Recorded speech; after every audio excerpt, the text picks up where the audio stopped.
Hello there this week, and welcome to the Untitled Film Podcast with Colum and Joanna. How was that? I don't know. I don't know. I think we broke him. It's a bit early for that. It's been a long day. It's been a long, hot day. I think, I kind of like just started doing something, and then I accidentally started to go Irish. I didn't want to go Irish. I didn't want to go Irish. Then I tried to pull back and go somewhere else. And disgusted. I don't know what I ended up with. Disgusting. And I went Scottish there. Yeah, well. But yeah, I am Johnny. And I'm Callum. And welcome to our radio show. The first thing we tend to do in these radio shows is talk about our social media. And Callum, can you tell the boys and girls out in the world about our social media? Yes, indeed. I mean, you can go and find us on Instagram. You can find us on Facebook. It's under Untitled Film Podcast.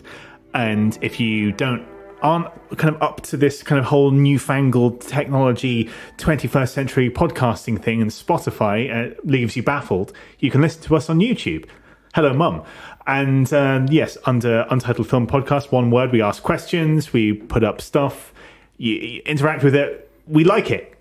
I don't know why I went incredibly inarticulate there. And this week I did put up a question because fairly recently we reviewed Jerry Maguire, which is packed to the brim with attempts at iconic lines. And two of them, of course, went into the lexicon. Show me the money and you had me at hello. So my question this week is, what is your favourite classic line? Johnny? Good question. Should I give you a little bit of time to think while I do mine? Yeah, do yours. Okay, so during the Jerry Maguire review, I said that it really wants to be The Apartment. Billy Wilder is the filmmaker that they're really trying to ape. The one, and Billy Wilder's films were, just had a bunch of them. So one of them would be at the end of The Apartment, when he's saying to her, Mrs. Golightly, I love you. And she looks at him and says, shut up and deal. And it's one of those slightly spiky, it's the romantic comedy line that showed you that you didn't have to be overly sentimental to be a romantic comedy. So rather than her going, I love you too, it was a sweet sort of flirtatious thing. And it became the line. And I think when he did You Had Me at Hello, Cameron Crowe, I think he was trying to do Shut Up and Deal, or the modern equivalent of Shut Up and Deal. And I love that line. Shut up and deal. So, Johnny, have you had a bit of a think, bit of a ponder? Yeah, I'm struggling a bit. I'm sure there are others that I like more, but I do quite like the He Is Looking at You, Kid. That's a good one. I think it's classic. Or, frankly, my dear, I don't give a damn. I also thought that both of those I was thinking They're about. very good. And the clever thing with that one is because at the time it was made, swear words like, damn, he said damn. So they had to go, frankly, my dear, I don't give a damn. It really went down on the damn, but for some reason it kind of punctuates it. It makes it sound harder for some reason. Yeah. Casablanca is a reasonable movie, but I don't maybe hold it with massive esteem, but there are some good lines in it. Yes, and also Play It Again. And Play not, It Again, Sam. Yeah, exactly. Crucially, not Play It Again, Sam. That's it's being one of those misquoted lines that people have thought was was a line, but it's actually just Play It Again. Wow. It's also a similar one is The Godfather.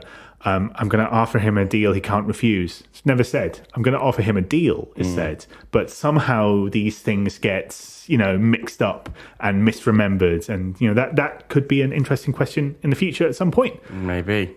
Anywho, on to the next thing, which is the news. Callum, what is your first piece of news this week? Well, I thought that this one might be slightly ironic because one of the films that we're going to review today is Scott Pilgrim versus the World. And now that you've blown out everybody's eardrums, and it opened on the same week as The Expendables. And The Expendables, banking on boomer nostalgia, absolutely cleaned Scott Pilgrim's clock at the box office, like totally creamed it. And a trailer has just dropped for The Expendables 4. They are talking about beating a dead horse. This is a dead horse that's just a skeleton by now. It's such a skeleton. Sly Stallone wants as little to do with it as possible. So he's no longer the main character. It's now Jason Statham, a bunch of other old blokes, Dolph Lundgren, but not Terry Crews, because Terry Crews got really bullied on the set of the last film. And a bunch of also rans that you like, why are you 50 Cent? Why are you in the Expendables? Probably as a replacement for Terry Crews. And then right at the bottom, and Sylvester Stallone is probably only going to be in the film for about 5 minutes. Yeah, well, it is. I assume he must be an exec producer on it. And it's like, well, I'll have the money. Yeah, for 5 I imagine minutes he's banking, and it's his. I mean, he created the franchise, so anytime they make one, I imagine he'll get a story by and characters by credit. So he'll clean up. He'll make 10% of the gross profits or something like that. Something ridiculous. Yeah. What about you? What's your news? So it's a bit sad, although it does seem like everyone is within reason okay. Something that was topical for what we had as a question a couple of weeks ago on the show. Obviously making Gladiator 2 at the moment in Morocco, and there's been quite a bad accident on set. Apparently a big fireball ripped through a part of the set, and it's injured 6 crew members. 2 of them are now out of hospital, 4 are still in hospital being treated for burns. Oh, no. They haven't given too much detail, but they seem to be okay within reason. And they've said that the safety and full medical services team were on site to act quickly. So those who were impacted immediately received the necessary care. They're all in a stable condition and continue to receive treatment. The well-being of the cast and crew is of the utmost importance to us, and we have strict health and safety procedures in place on all our productions. We'll continue to monitor the situation and taking all necessary precautions as we resume production. But interestingly, within that, apparently quite a lot of the crew, including the stars, are quite shaken by it. Apparently, it was quite a big explosion, and it was something must have gone terribly wrong. Hope that everyone on that set is okay, and that first off that they're okay, and as long as they are all okay, that the production gets back on track as soon as possible without any other problems. Let's hope so, and then hope for the speedy recovery of the people that were injured. Absolutely. I nearly did that one as my news piece. But my second bit of news is that it's the Tribeca Film Festival. It seems like it wasn't that long ago. It's the Cannes Film Festival. And one of the hot debuts is a debut film from Michael Shannon as a filmmaker. So he's directed a film called Eric LaRue, starring Judy Greer and Alexander Skarsgård, speaking of Succession, that we reviewed last week, or if you're in the room with us about 5 minutes ago. And it's one of the big hits of the season. And it's good because Judy Greer is at a point in her career. She was one of those, Mr. Character Actor obsessive. Every supporting turn, Judy Greer would show up. She was the woman. I do really enjoy Judy Greer. She's great. But I think she's at the point now, because she's played every supporting role. And I think she's at the point of her career where she wants leading roles. So she's going back to the indie route and decent television route. So she did a Reboot where she was the lead, and I think it's her first major lead role, at least that I can remember. I quite enjoyed Reboot as well. It was weird, but I enjoyed it. I don't know if it quite worked. It's a shame it got cancelled. And this looks like it's her first kind of high-profile leading role since Reboot. So hopefully this kind of leads to a second part of her career where she gets to be the leading lady rather than the best friend or the enemy or the ex-wife or the, 4th or 5th or 6th or 7th on the call sheet. And I think that's what she wants at this point. Yeah, excellent. My last piece of news is the well of box office news. Ooh. Everyone's favourite news. And it is that the soft reboot of Transformers Rise of the Beast has had a £171 million first week global run. It's been better than projected, particularly in the US. It is a soft reboot, so Michael Bay is not involved directing it anymore. And it's I think Beast Wars, is the something like that. It's the Transformers that turn into animals, yes, quote unquote, yes, instead of just cars and things. Not done as well in China as they hoped, but it has been the best film in China this year. The second best Western film in China this year. It's made 40 million, but they'd hoped for 50. But it's done very well in other international markets, and it is ahead of Bumblebee in the I money think so that's far, crucial. which was the last one. Yeah, because Bumblebee was well liked by film critics and by snooty film snobs like us. I really like Bumblebee. I think it's very good. It stars Haley Steinfeld, who's going to be one of the stars of the one of the movies we're reviewing today. It was a really nice nostalgia piece. It was funny and sweet, and but it wasn't really action packed, and so it didn't kind of do the numbers. Although I think it was quite low budget compared to It was. It didn't need anywhere near as much CGI explosions. It certainly was. And I think with this one, they're trying to find a middle ground. They're trying to get the critical praise. Gone back to more like B-list stars, haven't they? They've not gone like, because obviously the last couple they have Mark Wahlberg and Shia LaBeouf, and so Shia obviously he was a young kind of a rising star at the time, but they kind of made him the star. I think they're trying to find a middle ground, be more action packed like the Michael Bay films, but with the heart and soul of Bumblebee. And I think it has got better reviews than the last few. It's got slightly better reviews than the mainline Transformers films, but not as good as Bumblebee, which was very well liked. And it's kind of fallen a bit between two stools. I can't imagine it lingering in the box office for long. I think it's going to be quite forgotten, especially as Spider-Man has been beat it in America on its Saturday and Sunday. I think Bumblebee had quite good legs for a Transformers movie. Yeah, because people realised too late that this is actually quite a good film. So I think, it'd be interesting to see how it ends at the end of that. And obviously, again, being bigger and brasher, I'm sure it probably cost quite a lot more than Bumblebee cost to make. So will it have made I think, and I've seen a lot more marketing for it too. Yeah, I think it's going to flare out a bit though, because like I said, it beat Spider-Man on Friday, of course, because it's a new film and it has the Thursday previews. But on Saturday and Sunday, Spider-Man overtook it, and I wouldn't be surprised if next week Spider-Man slipped up and Transformers slipped down, and whatever else that's new will be the new number one. Yeah, we shall see. Be very interesting to see.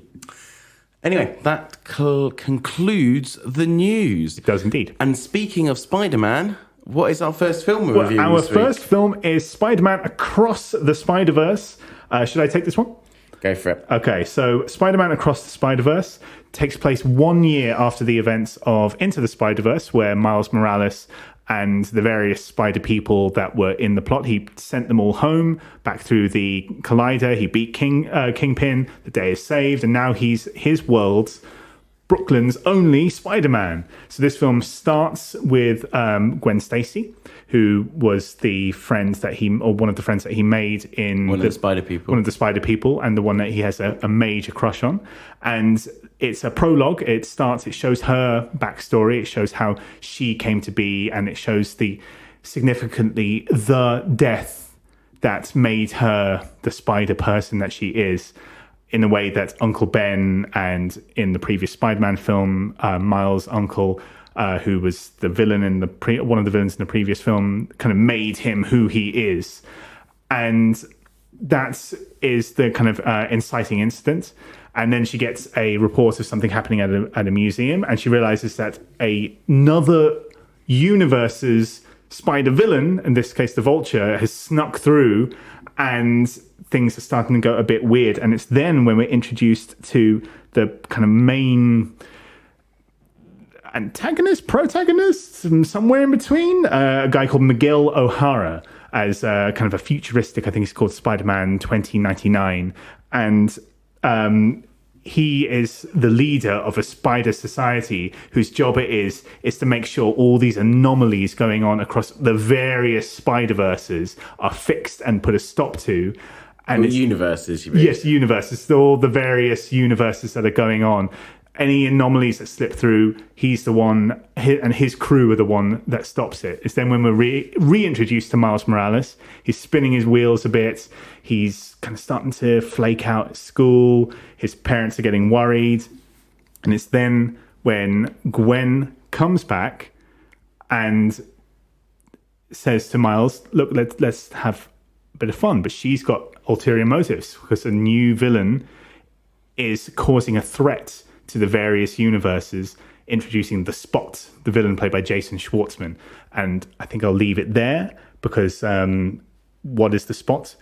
is he going to be a big threat, or is he a silly villain? Because it sets him up as a silly villain at first, but is he more? Giving it away with that turn of phrase. With that turn of phrase, is he? Yeah, exactly. Rob, if you want to trim around that, you can, but I'm just going to go ahead. So, Johnny, what did you think of Spider-Man Across the Spider-Verse? Yeah, it was all right. Now, cards on the table, I really, really liked it.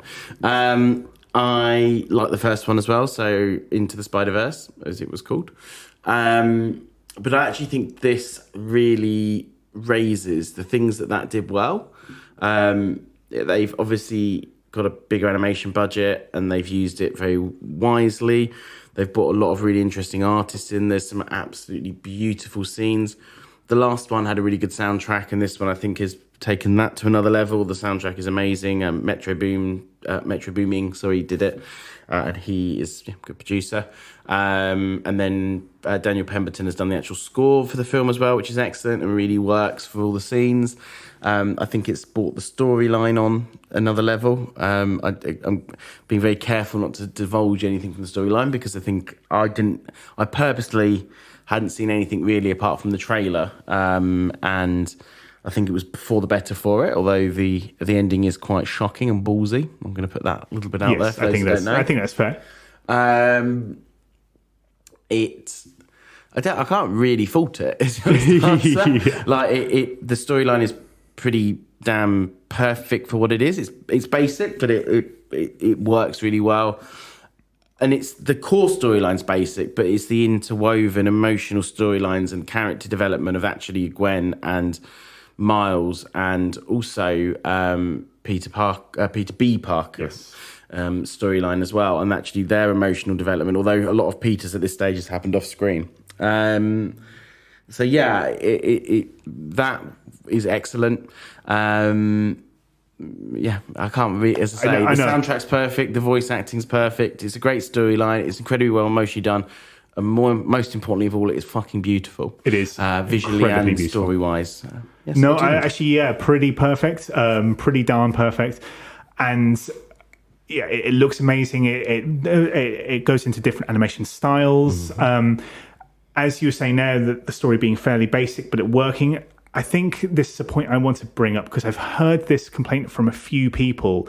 It's the only point of contention where people seem to be kind of niggling. And I think it happens a lot when a film is so well praised that you start to see some of the contrarians come out, and you start to see some people who start to say things like with Gravity, oh, it looks great, but it's no story, as if that's the only thing. It's such a limited view of how storytelling works. Like, simple equals bad, which isn't necessarily the case. And I think in this episode, I'm going to be referring a lot to other people for both reviews, because I belong to a forum called Cooked and Bombed, which is about old school comedy fans, a lot of Chris Morris fans, a lot of sad old gits. They'll know what I mean by that because they are sad old gits and they like making fun of the fact that they're sad and old. But someone made a very good point, because on that forum, some people were niggling about the story, saying it looks beautiful, and someone made a point and that I agree with, so I'm just going to read it verbatim, where he said, yeah, this is about the cinematic experience and the characters and their relationships to each other and themselves. The plot is just a vehicle for that. I don't know how you can say all the parallels between being a parent and letting go versus protecting your children, which is articulated by both Miles' parents and Gwen's parents, Gwen's father, in a very beautiful way. Being a child and wanting to be your own person while still living up to your parents' expectations, and being a superhero and doing what you think is right versus some sort of destiny or canon, and find all that boring. The revelation about things that happen in the first film and their repercussions going forwards were really interesting as well.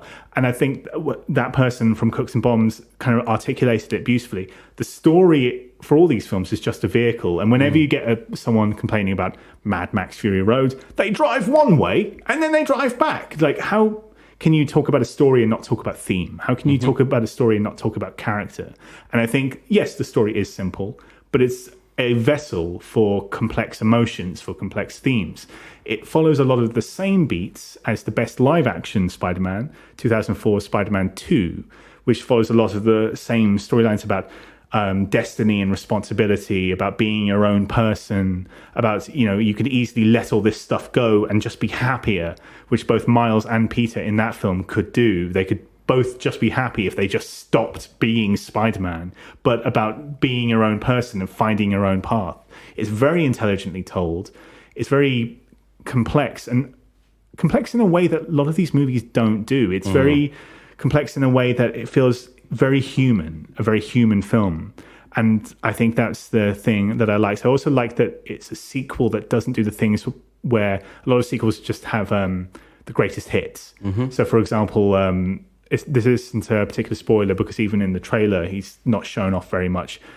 Peter B. Parker, who was the second lead in the first film, is not as present in this film because presumably they're teasing him for later, but also because in this part of the story, his story isn't the one that you're focusing on, but there is more story there to be unearthed. And that's very intelligent writing, where you pick and wait and choose your moments to bring out your characters and what they're going to do, because that's just kind of more true to life. It's more human, rather than go, oh, well, we've got to get Peter B. Parker as being the second lead because he was the second lead last time, and bloody hell, Jake Johnson's on a contract and he's not going to earn that money if he's only in the booth for half the time, which other films would do. Like, oh God, I've got this person on a contract, better give him something to do, I guess.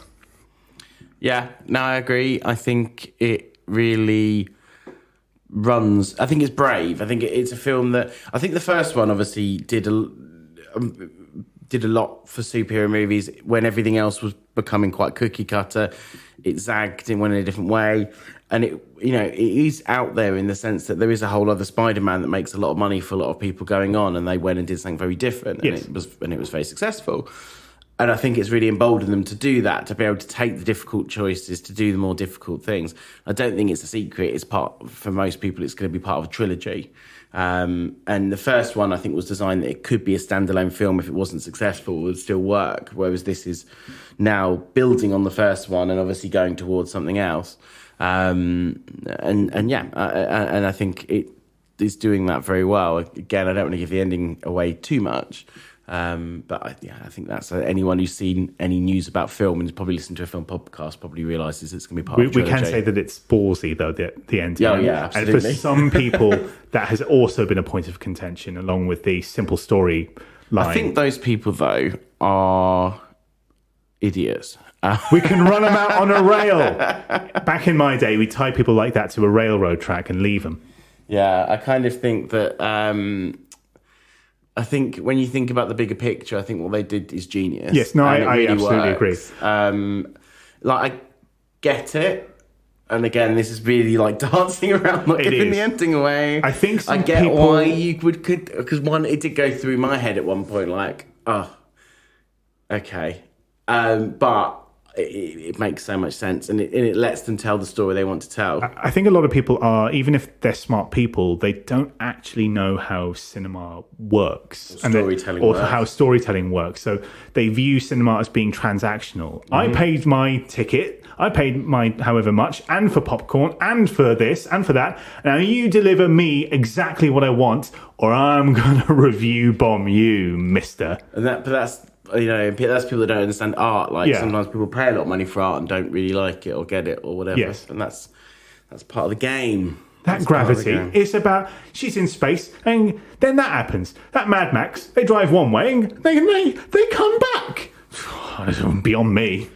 Chris Nolan, he's such a genius because he's got lots of things going on, doesn't he? Tenet's so confusing, no one can understand it. It doesn't actually make sense. Perfect. Genius. I love it. What a genius. Anyway, we won't go into Chris Nolan. Yeah, let's not do that again. I think someone could start making a bingo for our podcast. We can give him a break, I think. Chris Nolan rant, Marvel rant, tick, tick. We've done both those today. Buy that for $1, Dog Brain Videos reference. Speaking of which, we've also got a guest to review, and he's going to do that, and then we'll come back after the advert breaks. I think I've got nothing more to say. I've got nothing more to say. Over to you, Dog Brain. So right off the bat, it were a good experience at the cinema, but when I got in there, I was a bit annoyed because they'd run out of the large popcorns and they only had mediums. And when I got a Coke, it came in the little glass bottle, the ones, not the big ones that you can fill up at the machines.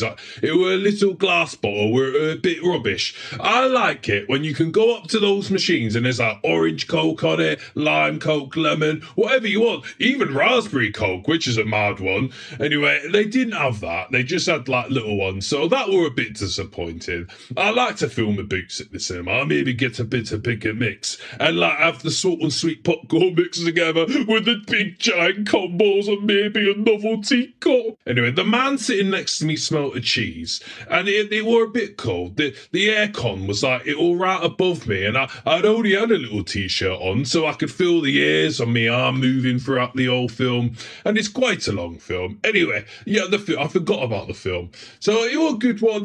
There were spiders in it, spidery people. I a bit too many for my liking. I liked in the first one, there were just some of them, but in this one, there's a bit too much of them, I reckon, running about and going thwip thwip. Too many thwips in me ears. But the sound design were great. The whipping sounded better than ever. Great songs, great graphics and that. Like, real good graphics. A sensory overload. But there were a bit too many spider people in this one for me liking. Actually, I've already said that, and I started the recording again. Anyway, when I got back to my car, there were a spider on my dashboard. A money spider. So I smashed it and then made a wish. And that's my review of Spider-Man Into the Spider-Verse 2. Anyway, it's now time for an ad break, and I hope whatever they're selling, you're buying. And just remember this, if you're feeling down and you're feeling miserable, maybe things aren't going well at work and you're feeling a little bit mentally insecure, just remember, just hold it all inside, because what you don't want to do is go around telling people, because then they're going to judge you. So just keep it all bottled in and you'll be fine in the end. No questions asked. Anyway, see you later. Buy what they're selling, and I'd certainly pay $1 for that. Thanks very much, Dog Brain. And also, I hope you buy those things for $1. Hey! I've taken your line. You son of a gun. Welcome back. I don't think in this episode, although it's in the title so people will know, but I don't think in this episode we've actually said what we're going to review as our second movie. Or why they're matching. We are reviewing Scott Pilgrim versus the World by Edger Wright, which came out, I want to say, 2010? Yep, it did. So it is 13 years old now. There's a few reasons. Kind of visually and kind of getting things that look like comic books on screen. This was almost like the first one that did comic book to make it look like a comic book. Obviously, you can argue Tim Burton's early ones were like all jaggledy and higgledy-piggledy, but they didn't have like POW written on the screen and stuff. And also, there's a thematic link with Jason Schwartzman being the bad guy in both, which is is one thing, and having his kind of slimy character. But anyway, let's put that aside, and I will tell you a bit of a synopsis about Scott Pilgrim versus the World. Scott Pilgrim is in a band called Sex Bob-omb, and he is telling his bandmates at the start of the film that he is dating a young lady called Knives Chow, who is a high schooler. I think Scott's about 21, 22. She's like 17, 18. Bit creepy. Just going to put that out there. And all his bandmates think that as well. Anyway, he very quickly then in his dreams sees this girl with colourful hair skating through his dreams at night, and kind of goes, I like a bit of this girl, and quickly realises that she's actually real, and she's just using a subspace highway through his brain, which apparently Canadians don't know about, but Americans do because she's American. And he finds out this girl is called Ramona Flowers, but then he also finds out that if he wants to date Ramona Flowers, he has to fight her 7 evil ex-boyfriends then, but a very important plot point is her 7 evil exes. That's basically the storyline. What do you think of the film, Callum? Well, this film has had a special relationship, I think, for both of us, because it came out we were 20 when we saw it, so we were exactly the age, or pretty much the exact age as the main characters. We were into the same sort of geeky things as they are, and the music and the sort of that kind of garage rock band sort of aesthetic. We all had long hair. All our friends had long hair and were in bands. I'd also read the comic as well. And so this film has had, the longer it's gone on, it's had a changing relationship for me, because when I first saw it, I thought it was just like the best thing since sliced bread. It's like everything about it was amazing. Already was on the Edgar Wright train. Visuals amazing, fight scenes amazing, the editing perfect. It's so tight in how it's done. There has been one thing to sour over the years, and I'm not sure if it's going to be the same thing for you. And again, I said I was going to bring in a lot of outside references. I won't be reading this, but I have two experiences of people. So my friend Caitlin from Canada, who loved she gives film ratings out of 5 rather than out of 10, and she gives something like 15 5-star ratings ever in her life. She's a very tough rater. That's a bit of an exaggeration, but not really. So for her to give this Scott Pilgrim back in the day 4 stars, it was like, oh my god, best thing ever. But recently on a rewatch, she docked it a point because what she couldn't stand was the character of Scott Pilgrim, or the performance by Michael Cera. And I tried to show it to a girlfriend, and at the time, she kind of came up with the same conclusion. Fight scenes, editing, visuals, amazing. There's a sour pill in the middle, and that's Scott Pilgrim. The problem is, it's not that he's a terrible person. He treats both of these young ladies, Knives Chow and Ramona Flowers, horribly throughout the film, which wouldn't be bad in itself, like an 80s teen movie written, directed by Cameron Crowe, Say Anything, bringing it back to Cameron Crowe again.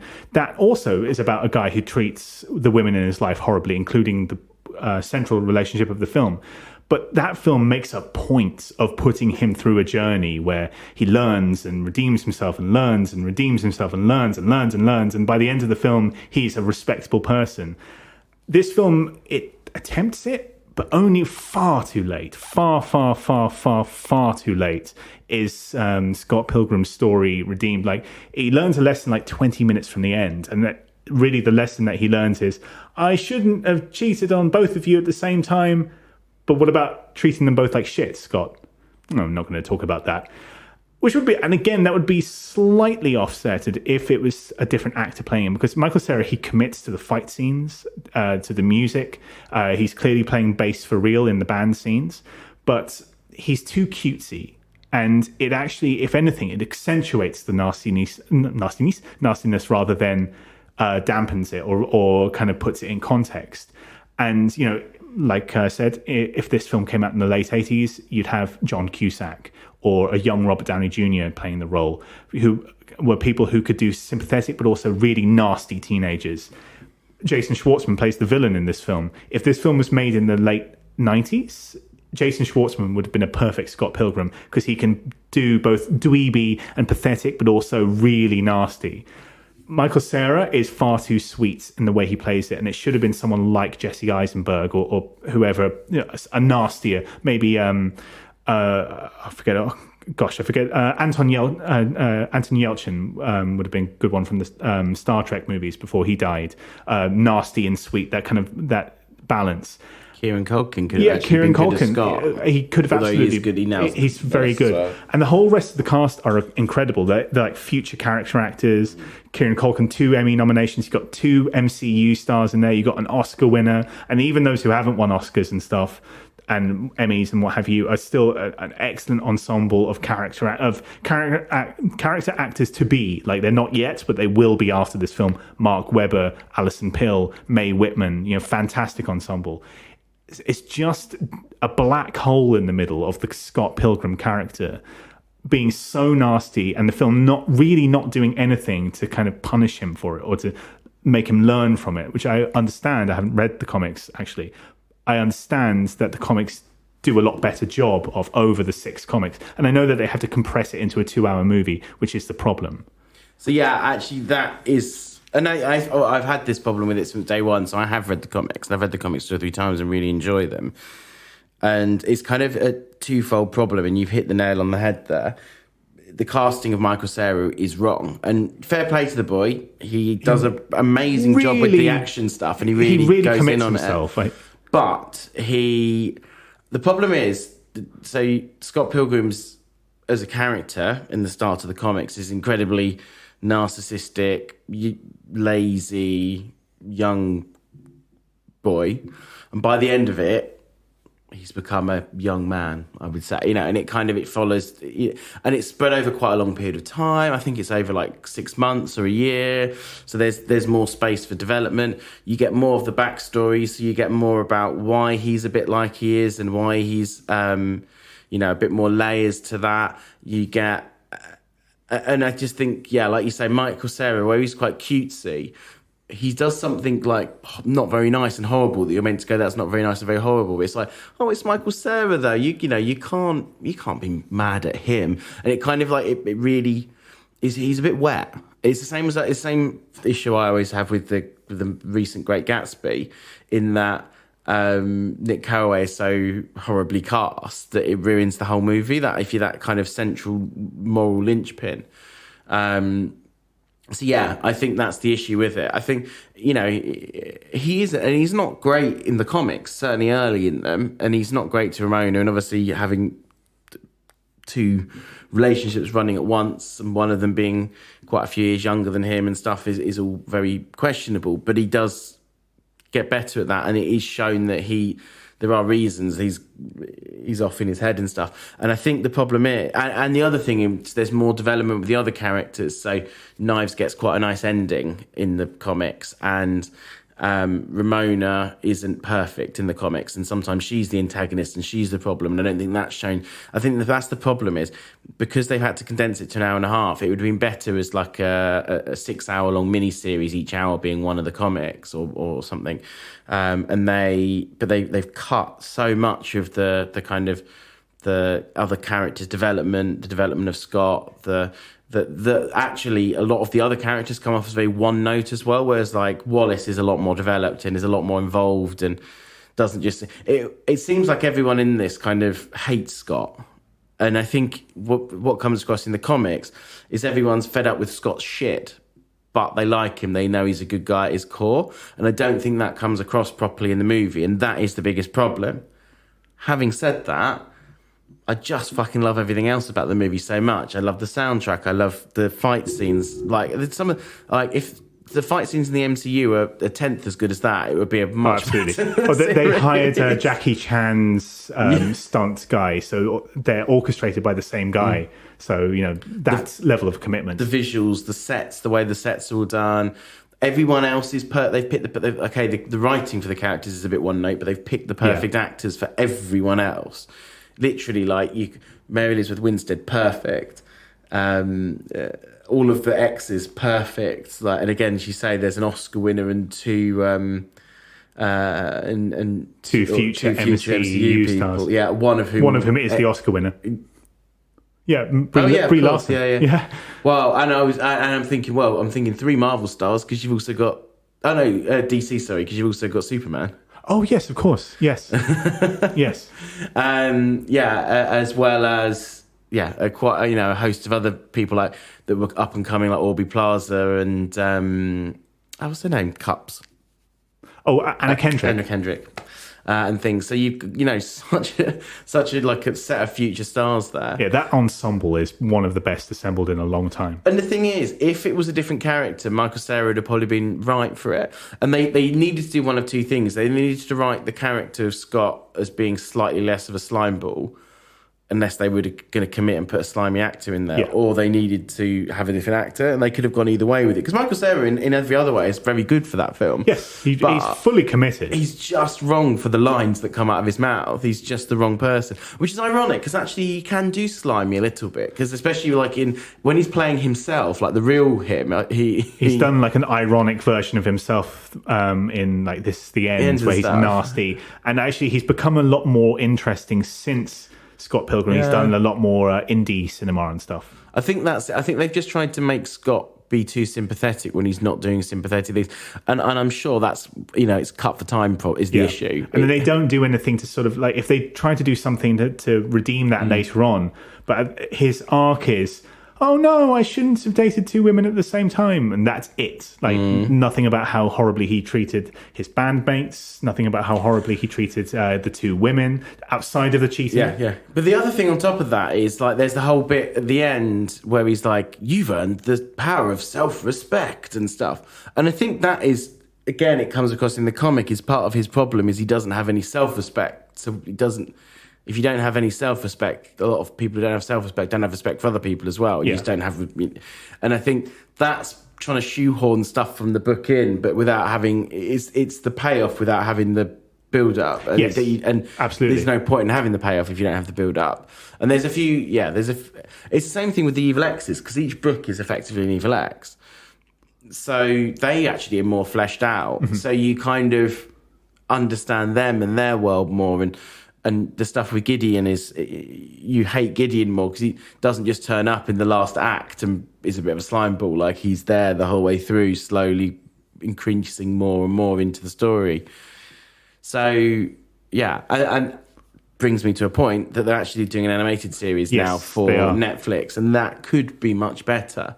I've got a feeling, it's going to be probably follow the comics quite closely, because they did a couple already. They did I remember when I almost thought it was a backdoor pilot at the time. When the film came out, they did a storyline about how Kim Pine and Scott Pilgrim first met as an animated thing, and it looks great, and it was so well done. And I remember that, I'm thinking, can they just make this? Can they just make the comic into this? And I think that will be better. But no, I think we've said this before and we've discussed it. I think this film walked so a lot of other films could run. Like it did all these crazy things, and it had this like perfect soundtrack, and it really did a good job with the fight scenes and stuff. And it inspired so many other films, and I'm sure there is some DNA from this in Spider-Verse. Oh, absolutely. I mean, any kind of comic book adaptation that does all the kind of switching of visual styles and introducing trying to be a comic book that this does, or a video game or anime, as it kind of, it has those kind of running lines, like when anime wants to save a bit of money, and they'll close up on the face and do those rush lines by their head. Every time someone runs in this film, that's what happens. And visually, it's perfect. It looks amazing, and the editing is so tight, and it has all those Edger Wright whipping and whooshing and zooming, and it's everything on a visual and a technical aspect is absolutely perfect. But just unfortunately, the script is a bit light at times, and it's just got this black hole in the middle of a person. Yeah, that just is just not likable. Yeah, I think is the problem. I think I remember at the time watching it and thinking, I really just love everything about this movie, but I don't know if I like Scott Pilgrim. And I think that is a flaw when your film is called Scott Pilgrim. Yeah, versus the world. And even when it first came out, that was there. But I think I pushed it to the back of my mind because I just wanted to love everything else about the film. But I think you're right. The more I watch it, the more that becomes self-evident. The older we get, certainly, it sort of just brings into focus just what a grotty little boy he is. Yeah. I think the thing is as well, and I suppose this is where there's a certain level of realism, when you're 20... you aren't quite as, most people aren't quite as well-formed a person as you are when you're 30. And we probably had some kind of even tiny elements of Scott Pilgrim in us. Exactly. We were 20-year-olds who wanted to be, into cool music and have long hair and stuff. We probably saw a bit of ourselves in Scott Pilgrim and thought, yeah, I get him. And ignored the more toxic traits. Yeah, exactly. Yeah, exactly. Cool. Well, I think that probably brings the reviews to a nice little close. So, Callum, out of 10, what is your score for Into the Spider-Verse? 10. It's perfect. I can't stop thinking about it. I want to see it again, but I'm going to hold off because I'm going to go see some family in Durham next week. I might hold off until then. And I've been thinking, I'll sneak in another viewing, and then I'll watch it a third time in Durham. I want to watch it again. But yeah, perfect. 2 weeks in a row, 10 out of 10. Because I'm also going to give it a 10 out of 10 as well. Amazing. So double 10 out of 10 to 2 weeks in a row. OMG. Yeah, no, it is. I've been thinking about it all the time. I've been listening to the soundtrack a lot. I've been watching clips on the internet. I want to see it again. And this is the thing. I'm just such a busy person. I'm just so popular, It's not how I meant it sound. Lol. I just do work too much. And spend my life on buses going to and from work. I don't often get to the cinema these days, and I made a point. I was like, I really want to go and see this in the cinema, and I found a slot and I squeezed it in with you and Dog Brain, and I still want to go and see it again. And I'm like, well, I've got a day off, and maybe I'll just go and sneak and see like a 10 a.m. showing or something. In fact, I was looking when was I off? I was looking yesterday morning, and maybe I can see it and stuff. So yeah, no, there's so many layers to it, and it's so visually beautiful, and there's and I'm sure I've missed some stuff, so I really want to see it again. But it's also one of those ones, there's certain, it's all very good, but there's certain scenes that are just animated in a different style and another level, and I could just keep going and finding clips of those scenes on YouTube and rewatching them and stuff, like the first intro sequence with Gwen and things, absolutely stunning. So beautiful. So now, 10 out of 10 from both of us. Yes. And Scott Pilgrim, what are you going to give that? If you asked me in 2010, I probably would have been somewhere between an 8 and a 9. You ask me now, I'm going to give it a 7 because it's a big problem in the middle of the film. It's a big black hole and technically perfect. Watching the fight scenes and stuff on YouTube. In fact, with that girlfriend that I watched it with, she couldn't finish the film. She just hated him so much. She hated it, and she really hated the way that he treated knives. So eventually, to be fair, it's not, because Ramona's a bit of a pain. She can be. They was pain with each other. They almost, and that's one of the she hated Ramona. I change my hair every week and a half. Get used to it. I know of it. I know of it. I know of it. I hate that line. But to knives especially. But knives is inexcusable. And the way we ended up watching it was I just said, okay, well, let's watch the boss scenes. So I just played the 7 Evil X scenes and just kind of that was the film viewing experience. And in a way, I kind of, if you've watched it and you really hate Scott Pilgrim, I'd say, okay, we'll just watch the best scenes on YouTube. And I kind of don't blame people if they want to stop halfway through. So 7 out of 10, it is a major problem. It's a black hole. I think I'm going to agree. Because, it is. And it used to be a film. So there's everyone has those kind of guilty pleasures, not the word, because they're usually good films for me. But like, you have those films that you just really love and have a little space in your heart. And Scott Pilgrim used to be one of those films. And actually, this is probably the first time I've watched it for maybe 4 years. And I think because the last time I watched it, I was like, it's diminishing returns to me because I just can't get past Scott. It's quite interesting. We normally quite often we'd have a little chat about films before, but actually we hadn't chatted about this one, and it's quite interesting that we both kind of fell on very hard on the same point. And I think the same. I think if you'd have asked me, and I've always thought it's a bit rough on the edges and a bit flawed, and I've always thought Scott's flawed, but I think because I was ignoring how quite toxic he is at times. I would have probably given it a 9 then, but I think I would give it a 7 now. It's still worth a watch because you just have to go, he's been played wrong. But like the fight scenes are amazing. Visually, it's great. The music's great. Every other actor in it's great. But it'd be quite interesting to see if anyone does, when they bring this new animated series out, if anyone does like a weird cut where they'll cut the fight scenes from the movie into like the animated one or something. Maybe. It'd be fun to see. Fan edits, things like that. Because I can't imagine that the fight scene. Maybe they will. Anime, they can do quite good fight scenes. The interesting thing is animation is probably the best use for fight scenes because they can kind of do what they want. Yeah, and you can, I suppose you can go up from 2s to 1s and stuff for that and things and jump around. But no. Well, in agreement, 2 weeks in a row, I think, pretty much. Pretty much. Yeah, well, another 10 out of 10. So if you haven't seen Spider-Verse, get to the cinema now. And I definitely want to say as well, it's worth seeing in the cinema. I'll see it on the biggest screen with the best sound system you can. Unfortunately, we missed it at the IMAX, but see it at the cinema. See it on the big screen. We didn't even talk about this. I mean, there's so much to talk about. I didn't talk about the sound editing. That was one of the things that really stood out for me. I could just go on for hours. Should we do another episode about Spider-Verse? Yeah, we'll go and watch it a second time and we'll do another one. Anyway, thanks very much, guys, for listening. Thank you. And have a wonderful week. See ya. Bye-bye.